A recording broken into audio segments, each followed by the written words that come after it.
नमस्कार मंडळी.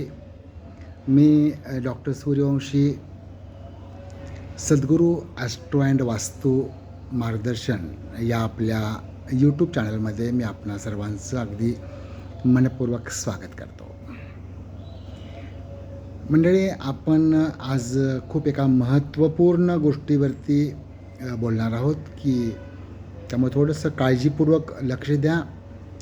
आजचा व्हिडिओ हा मी शाप खरोखरच काम करतो का, आणि जर तो करत असेल तर तो कशा प्रकारे करतो याच्यावरती विस्तृतपणे मी तुम्हाला सांगणार आहे. काळजीपूर्वक स्टार्टपासून एंडपर्यंत व्हिडिओ बघा. आजचा विषय आहे शाप. काय शापाची व्याख्या काय करता येईल मंडळी? एक्झॅक्टली काय शाप म्हणजे काय? त्याला काही समानार्थी शब्द पण आहेत की ज्याला आपण त्रास म्हणू शकतो. एखाद्यानं दिलेला तळत्राट देखील म्हणू शकतो. एखाद्या व्यक्तीला काया, वाचा किंवा मन, एखाद्या व्यक्तीनं दुसऱ्या एखाद्या व्यक्तीला काया म्हणजे आपल्या शरीर रूपानं दिलेला त्रास, वाचा म्हणजे मुखातून काही अपशब्द बोलून समोरच्या व्यक्तीला दुःख देणं, हा देखील त्याच्यामध्येच पार्ट येतो. आणि मनातल्या मनात काही जे आपण देतो, शिव्या, शाप वगैरे वाईट गोष्टी देतो, तर या काया, वाचा, मन या तीनही माध्यमातून समोरच्या व्यक्तीला दिलेला त्रास, छळ, कपट, असंख्य गोष्टी त्याच्यामध्ये. तुम्ही ते फक्त ह्या एका डब्यामध्ये घालून टाका की आपल्यामुळं समोरच्या व्यक्तीला कुठल्याही प्रकारचा ज्यावेळेला त्रास होतो आणि समोरच्या व्यक्तीला त्याच्याबद्दल अति प्रमाणात दुःख होतं, त्रास होतो. कदाचित ती व्यक्ती तुम्हाला शारीरिक रूपाने विरोध करेल सुद्धा, पण जर ती व्यक्ती कमकुवत असेल आणि तुम्ही जर स्ट्रॉंग असाल तर ती व्यक्ती तुम्हाला अपोज नाही करणार. कारण तुमची शारीरिक ताकद ही तिच्या शारीरिक ताकदपेक्षा जास्त आहे आणि हे त्याला माहिती आहे. म्हणून तो थोडासा दुबळा आहे. पण शरीर दुबळं असलं तरी आपलं मन दुबळं नाही आहे, आपला आत्मा दुबळा नाही आहे. आणि त्यावेळेला त्या असहाय्य व्यक्तीकडून जे काही थॉट्स बाहेर पडतात, विचार बाहेर पडतात, एक प्रकारची ऊर्जा बाहेर पडते, ती नक्कीच निगेटिव्ह असते. ती पॉझिटिव्ह असूच शकत नाही आहे. किती महत्त्वाचा विषय आहे. आणि इथं हा पण एक खूप महत्त्वाचा हे पार्ट आहे की तुम्ही जाणीवपूर्वक करा किंवा अजाणतेपणी करा, समोरच्याला दुःख जर दिलंच तर तिथून बाहेर पडायचं ते पडतंच. ते तुम्ही कळतपणे असू दे किंवा नकळतपणे असू दे, केलेलं कर्माचं बीज रोवलं म्हणायचं. तुम्ही त्या कर्माचं बीज रोवलंय, त्याला आता काही अवधीमध्ये फळ येणार. यालाच आपण कर्म सिद्धांत देखील म्हणू शकतो. आता हे तुम्ही केलेलं कर्म फलद्रूप केव्हा होणार, हे तुमच्या आतल्या इंटेन्सिटीवरती अवलंबून आहे. तुमच्या आत्म्याची ताकद, तुमच्या विचारांची ताकद, तुमच्याकडं असणारी दैवी शक्तीची ताकद, याच्यावरती ते बीज म्हणजे वाईट बीज जे पेरलं गेले, ते वाईट बीज केव्हा परिपक्व होऊन तुमच्याकडंच येणार रिटर्न, त्याला अजिबात इलाज नाही आहे. त्याला इलाज. तुम्हाला त्या केलेल्या विचारांच्या लहरी त्या तुमच्या आयुष्यावरती परिणाम करतातच. बरोबर. आता हेच उदाहरण आपण थोडंसं एका उदाहरणानं मी तुम्हाला थोडंसं आणखीन स्पष्ट करून सांगतो, म्हणजे लक्षात येईल. 2 मित्र आहेत. एकानं दुसऱ्याला 100 रुपये उसने मागितले. एकानं दुसऱ्याला 100 रुपये उसने मागितले. त्यानं ते असूनही दिले नाही आहेत. कारण तो खोटं बोलत असेल, लबाड असेल, तो व्यसन करू नये यासाठी असेल, जुगार खेळू नये यासाठी असेल, किंवा त्याला द्यायचे नसतील म्हणून त्याने नाही दिले. आता देणं किंवा नाही देणं हा याचा पार्ट आहे.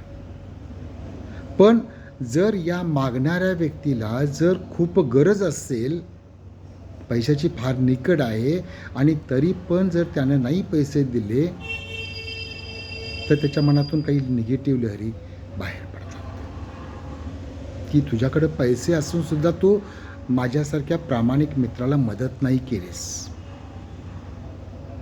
नकळतपणे त्याच्या मनातून काय विचार येतात की नाही, ते थोडेसे तुम्हीच कल्पना करून बघा. ज्या वेळेला या पहिल्या मित्राच्या डोक्यातून, मनातून जे विचार बाहेर पडतात, ते विचार म्हणजे इकडच्या व्यक्तीनं केलेला पहिला कर्माचं फळ. आता हे जे बीज पेरलं गेलं आहे, ह्याची इंटेन्सिटी किती आहे, ह्याची ताकद किती आहे, तर आपण इथे 10% आपण एक धरू फक्त. का 10% धरायचं, तर एक हिशोब आपल्याला करता यावा, एक अंदाज करता यावा, यासाठी मी तुम्हाला सांगतो. इथं 10% इंटेन्सिटी आहे असं आपण समजू. ठीक आहे. थोडे दिवस गेले, 1 महिना गेला, 2 महिने गेले. त्या मित्रानं, ज्याला पैसे हवे होते, त्या मित्रानं दुसऱ्या मित्राला छोट्या मोठ्या कारणानं भांडण झालं म्हणून एक कानाखाली लगवली. एक कानाखाली लगवली. थोडीशी झटापट झाली, मारामार झाली. त्या रागाच्या भरात त्यानं त्याला एक मारलं. त्यानं त्याला एक मारलं तर तो थोडासा दुबळा होता, तो त्याला उलटं नाही मारू शकला. मग त्यानं मला लगेच मनातून विचार केला, एवढा माझा परममित्र होता, एवढा माझा परममित्र आहे, आणि आज त्यानं मला अंगावरती हात उगारला, आज मला कानसलीत लगावली, मला फार वाईट वाटलं, 4 लोकांमध्ये मारलं, त्यामुळे मला लागलेल्याचं दुःख नाही आहे, 4 लोकात अपमान झालेल्याचं फार मोठं दुःख आहे. आणि मग त्याच्या त्या दुबळ्या मनातून, त्या दुबळ्या आत्म्यातून जे बाहेर पडलं ते काय असेल, थोडीशी कल्पना करून बघा. त्याची इंटेन्सिटी काय असेल, थोडीशी काउंट करून बघा. पहिल्या याच्यामध्ये इंटेन्सिटी 10% होती, दुसऱ्या याच्यामध्ये, उदाहरणामध्ये ही 20% होती. बरोबर. इंटेन्सिटी वाढली. कशाची वाढली? शापाची वाढली, विचारांची वाढली, त्या एनर्जीची वाढली. बरोबर. तिसरा पाठ. अजून काही महिने गेले. पहिल्या मित्राला पुन्हा पैशाची गरज पडली. त्यावेळेला त्यानं डोक्यात पहिल्यांदा विचार आला की आपण आपल्या मित्राकडे मागूया. साहजिक होतं नाही असं नाही, परंतु त्याचा अनुभव काय सांगत होता की मागच्या वेळेला त्याला मी 100 रुपये मागितले होते, पण त्यानं मला नाही दिले, मी आज त्याला मागणार नाही आहे. त्याच्या नकळत मी त्याच्या पॅन्टच्या केशामधून ते हळूच काढून घेणार आहे. चोरी. आणि तो मित्र त्या दुसऱ्या मित्राच्या पॅन्टच्या केशातून हळूच पैसे काढून चोर.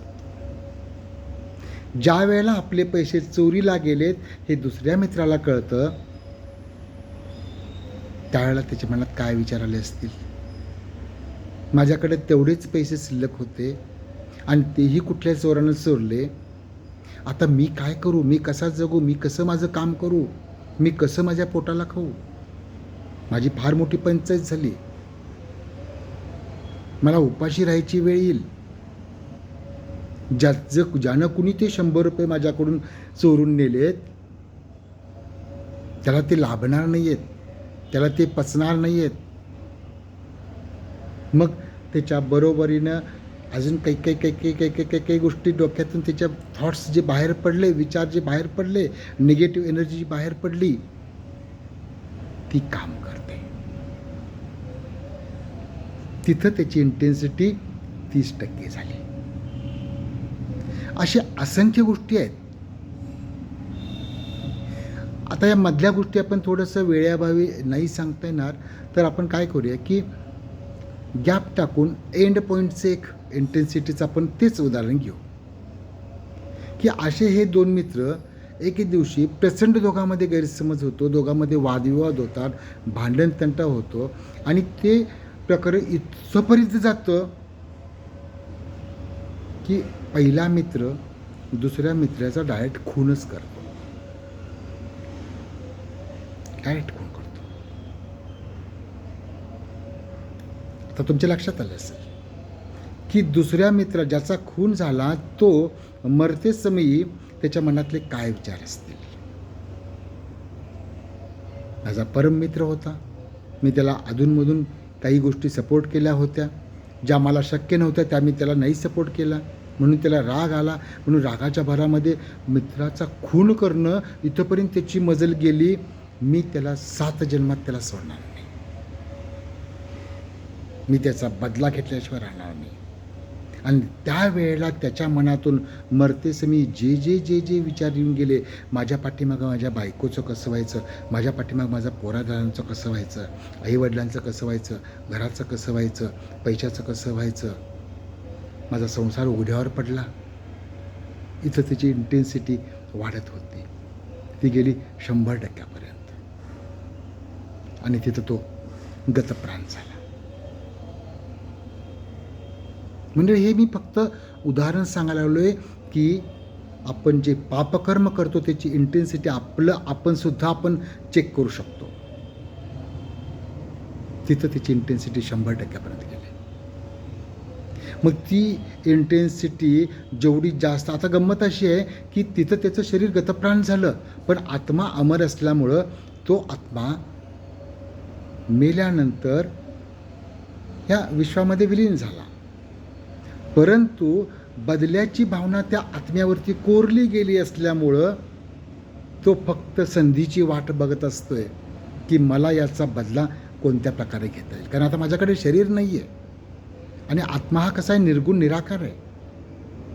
तर तो वाट बघतो आणि मग ज्यावेळेला पहिला मित्रसुद्धा मरून जातो, तिथं एक जण हा जन्म घेतो आणि त्याच घरामध्ये दुसराही हा जन्म घेतो. कदाचित ते भाऊ म्हणून पण येऊ शकतात, मुलगा आणखीन वडील म्हणून पण येऊ शकतात, कुठल्याही नात्यानं जवळजवळ एकामध्ये घरामध्ये पण येऊ शकतात. जर इथं एखादी मुलगी असेल तर पती पत्नी म्हणून पण येऊ शकतात, जे पाठीमागच्या जन्मामध्ये एकमेकाचे शत्रू होते आणि मग त्यांच्या आत्म्यावरती जे कोरलंय ते कधीही पुसलं जात नाही आहे. कारण तो कर्माचा शिक्का आहे, कर्माचा तो सिद्धांत आहे की तुला ते कर्म फेडलंच पाहिजे. आणि असे हे दोष मग ज्यावेळेला तो पहिला मित्र दुसरा मित्र एकाच घरामध्ये भाऊ म्हणून जन्माला येतात, लहानाचे मोठे होतात आणि ज्यानं दुसऱ्याचा खून केला आहे तिथं त्याच्याबद्दल त्याच्या मनात का कोण असतो की एक प्रकारची असूया, वाईट विचार चालू होतात, दोघांमध्ये वादविवाद व्हायला चालू होतात, संपत्तीची फार मोठी अडचण निर्माण होते, नीट वाटण्या होत नाहीत, त्याच्यामध्ये वाद होतात, वाद पुन्हा विकोपाला जातात आणि ज्याचा पहिल्या जन्मामध्ये खून झालेला आहे तो त्याचा बदला त्या जन्मामध्ये पुन्हा खून करूनच घेतो.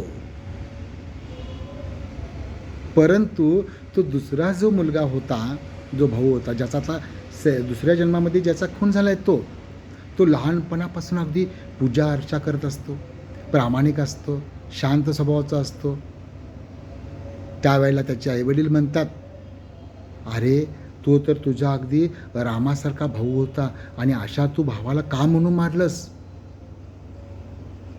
पण त्या बिचारा कुणालाच हे माहीत नाही आहे की मागच्या जन्मी त्यानं याचा खून केलेला होता. थोडीफार आयडिया आली असेलच.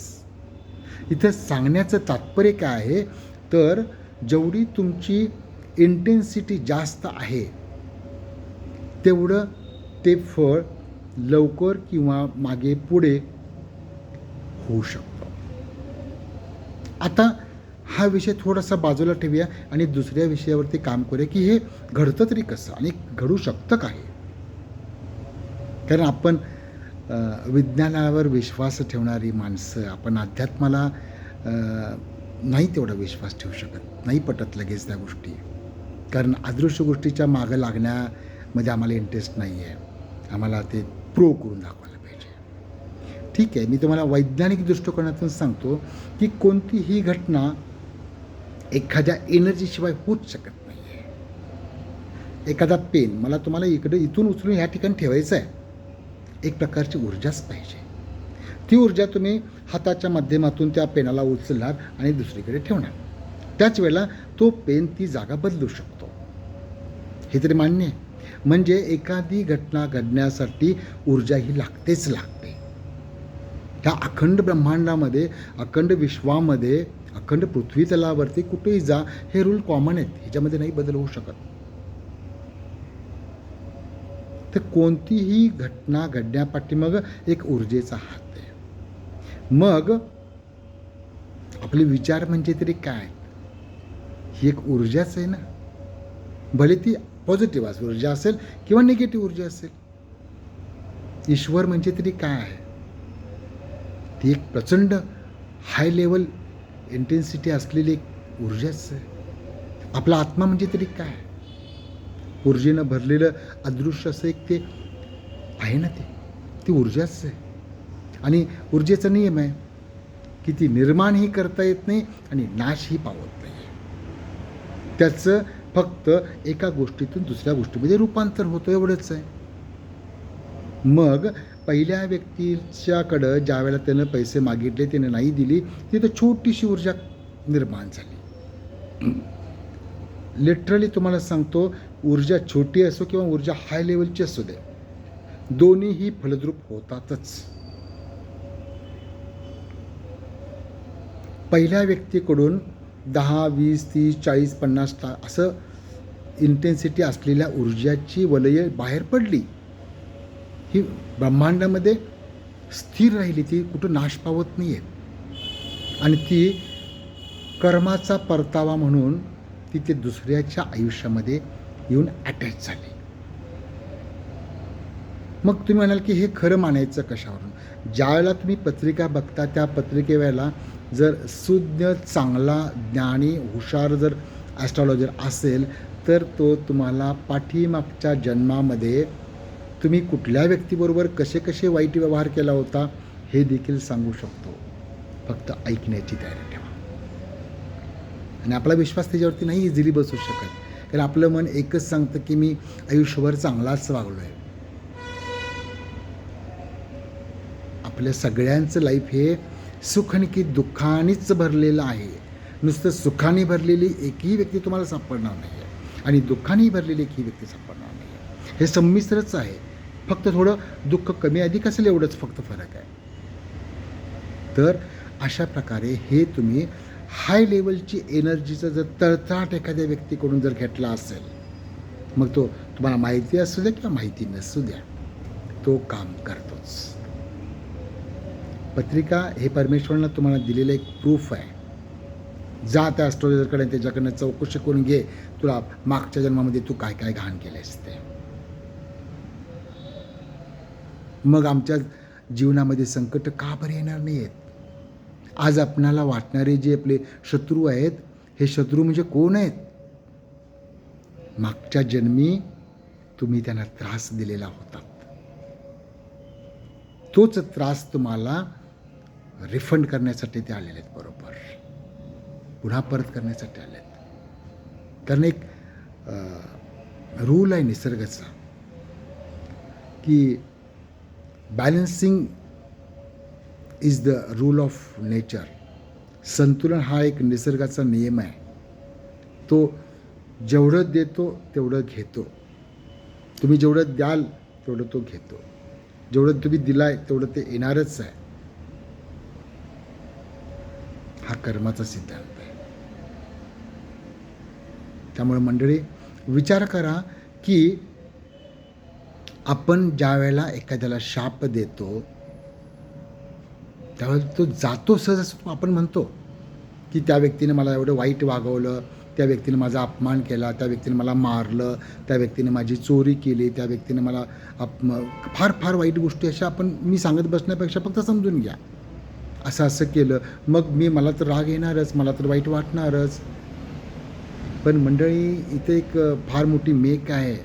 त्यामुळं शिव्या देताना किंवा शाप देताना काय तुमचा लॉस होऊ शकतो अजून तुम्हाला तो माहीत नाही आहे. सांगू?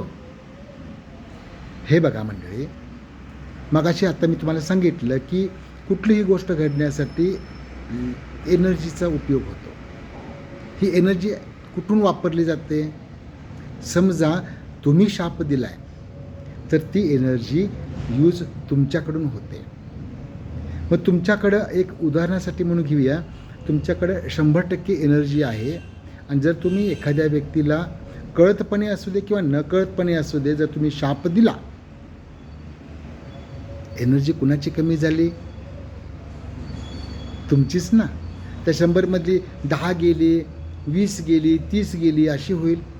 आणि जर हाय लेवलची इंटेन्सिटी असेल तर 50-60 पण जाईल. तुमच्याकडं आहेच किती शिल्लक? आहे 100 आणि त्यातली 50-60 गेली, उरली किती? त्यामुळे कधीही इथून पुढे तुम्ही चेक करून बघा, ज्या ज्या वेळेला कुणाला तर तुम्ही शाप दिलेला आहे त्या वेळेला थोड्या वेळानं तुम्हाला विकनेस जाणवतो, कारण तुमच्यातली ऊर्जा कमी झालेली असते. फार महत्त्वाचं आहे. ज्यावेळेला तुम्हाला हायली एनर्जेटिक कॉन्स्टंटली वाटेल त्याला ओळखायचं की आपल्यातली ऊर्जा स्थिर आहे. त्यामुळे ऊर्जा तुमच्यातली कमी नका करू. हीच ऊर्जा पुण्याच्या रूपाने देखील स्टोअर होत असते किंवा पापाच्या रूपाने. आपण पुण्य कमवत असतो रोज, तर पुण्य ही देखील एक प्रकारची पॉझिटिव्ह हाय लेवल ऊर्जा आहे. तर ती ऊर्जा तुम्ही शाप देण्यासाठी वापरणार आहात. नकाच करू. चांगल्या कामासाठी वापरा. प्रत्येक तुम्ही कोणतीही गोष्ट तुम्ही शिवी जरी दिली अगदी मनापासून तरीही ती काम करणार. तुम्ही शाप दिला असेल तरीही काम करणार. तुम्ही तळतळाट दिला असेल तरीही काम करणार. किती इंटेन्सिटीने दिलाय तरीही काम करणार आणि तेवढी तुमची एनर्जी लॉस होणार आहे. त्यामुळं इथून पुढं शिव्या देताना किंवा शाप देताना तुम्ही तुमच्या एनर्जी स्टॉकचा विचार करून द्या. मी तर म्हणतो शक्यतो देऊच नका, कारण तुमची एनर्जी कमी होईल, तुमचं पुण्य कमी होईल. काही उदाहरणं तुम्हाला सांगतो की एक ऋषींनी, गौतम ऋषींनी आईलीला शाप दिला आणि ते पाणी घेतलं आणि की त्या आईलीवरती शिंपडलं. क्षणात तिचा दगड होऊन बसला. आईलाही दगडासम झाली. कित्येक वर्षापर्यंत ती तशी होती. आणि नंतर प्रभू रामचंद्रांच्या पदस्पर्शाने, म्हणजे प्रभू रामचंद्रांच्या पदस्पर्शामध्ये एवढी ती ताकद होती की ते न्यूट्रलाइज झालं. बरोबर. तर आज आपण जी दुःख भोगतोय ही दुःखसुद्धा मागच्या जन्मी आपण केलेल्या आपल्याच कर्माची फळ आहेत. त्यामुळे कुणाला दोष देण्यात काही अर्थ नाही. मग पुनरपी जनन पुनरपी मरण हे येतच, हे चालूच राहतं. परत मग तू शाप दे, परत तो शाप देतोय. तू वरदान दे, परत मी वरदान देतो. आज मी फक्त मंडळी शापावरतीच बोलणार आहे, कारण उद्याचा जो एपिसोड असणार आहे तो आशीर्वादवरती असणार आहे आणि त्याच्या पुढचा जो व्हिडिओ असणार आहे तो हे न्यूट्रलाइज करून फक्त पॉझिटिव्हिटी कशी वाढवायची त्याच्यावरती आहे. त्यामुळं बघत राहा व्यवस्थितपणे, सगळं समजून घ्या. एखादा व्हिडिओ जर तुम्हाला लवकर नाही कळाला त्यातलं अंडरस्टँडिंग, पुन्हा पुन्हा बघा. कारण हे वेळेअभावी आणि ह्या व्हिडिओच्या माध्यमातून मला हे तुम्हाला सांगावं लागतं, त्याला काहीतरी मर्यादा येतात. जर आपण फेस टू फेस बसलो असतो तर मी तुम्हाला बरंच काही मी तुम्हाला दिवसभर देखील सांगितलं असतं. आणि शेवटी तुमच्याही मनाची कपॅसिटी आहे ना समजून घेण्याची. मी जेवढं सांगेन ते ॲज इट इज काय तुमच्याकडे जाईल असं नाही आहे. मी जर ए सांगितलं तर तुम्ही बी पण ऐकू शकाल, सी पण ऐकू शकाल. कदाचित काही लोकांच्या या कानातून जाऊन तिकडून बाहेर पडेल, कदाचित डोक्यावरून निघून जाईल. आवडेल त्याला आवडेल, नाही आवडलं तर हरकत नाही, सोडून द्या विषय. कारण माझ्या आवड म्हणजे मी सांगतोय तर सांगतोय, पण तुम्ही आवडलं किंवा नाही आवडलं फरक पडणार नाही. कारण हा लॉ ऑफ नेचर आहे. करावे तसे भरावे, भरपूर गोष्टी आहेत तशा त्या. तुम्ही काहीही हे करू शकता. तर प्लीज मंडळी, आपल्यातली पुण्याई वाचवण्यासाठी इथून पुढं कुणालाही शाप देऊ नका, कुणाची भांडण काढू नका. तुम्हाला नाही जमलं तर शांत राहा, सर्वांशी प्रेमानं वागा, आदरानं वागा, प्रत्येकाचा आदर करा, एकमेकाला प्रेम द्या. प्रेम ही एक फार मोठी ऊर्जा आहे, ती तुम्हाला आयुष्यामध्ये फार टॉप लेवलला नेईल. आणि ऊर्जेवरती पण मी एक एपिसोड करणार आहे, तो completely it is based on spiritual science and medical science. याचा बरोबर तुम्हाला मध्ये साधून की नाही आपण सुखी जीवन, आनंदी जीवन, हेल्दी जीवन कसं जगू शकतो किंवा काय, त्याची तुम्ही वाट बघा. आज एक मी प्रश्न विचारतो आहे, ज्या प्रश्नाचं उत्तर मागच्यासारखं तुम्ही सर्वांनी देण्याचा प्रयत्न करायचा आहे. 2 व्यक्ती आहेत, ए आणि बी. एकडं 100 रुपये आहेत, बीकडं 1000 रुपये आहेत. एका मंदिरामध्ये म्हणजे ए जो होता ज्याच्याकडे 100 रुपये आहेत त्या व्यक्तीनं त्यातले 10% म्हणजे 10 रुपये मंदिरामध्ये दान केले. आणि ज्याच्याकडं 1000 रुपये आहेत बीवाल्याकडं, त्यानं 10% म्हणजे 1000च्या 10% म्हणजे 100 रुपये मंदिरामध्ये दान केलं. बरोबर. तर यापैकी दोघांपैकी जास्त पुण्यवान कोण, ए की बी? ज्याच्याकडे 100 रुपये होते तो की ज्याच्याकडे 1000 रुपये होते तो? की दोघेही पुण्यवान, की दोघेही पुण्यवान नाही, की एक पुण्यवान एक कमी पुण्यवान? थोडंसं विचारांना चालना देणारे आहे. साधं वाटत असेल तरी तितकं ते साधं उत्तर नाही आहे. व्हिडिओ एन्जॉय करा. आवडला असेल तर नक्कीच मला कळवा, म्हणजे मला कोणत्या प्रकारचे व्हिडिओज तुम्हाला द्यायचे हे मी नक्कीच मला समजू शकेल. व्हिडिओ बघितल्याबद्दल खूप खूप धन्यवाद. सर्वांना हार्दिक शुभेच्छा. थँक्यू.